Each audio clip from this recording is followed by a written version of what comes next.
Assalomu alaykum. Xudo xolasa Xorazmga chiqayotgan beshigimiz, taxlanadigan beshigimiz chetga chiqib ketar ekan. Hozir yig'ishlarini, buzishlarni ko'rsatib beradi. Xo'p. Ikkita ruchkasi olingandan keyin oddiygina shuni tortilgan holatda qo'ldagi ruchka ham alohida ikkita alohida bo'ladi. Shunday holatda taxlanadi.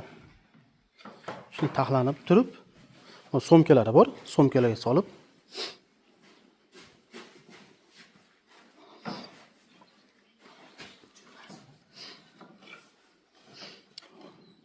so'mkasi ham ixcham, kilosi 5 kilo, 6 kilo atrofda bo'ladi.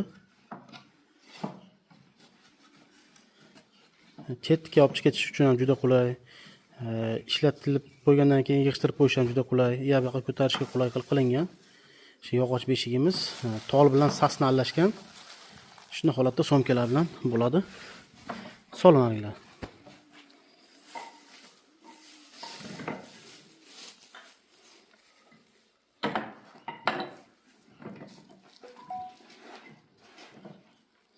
Bu tarafdan tort.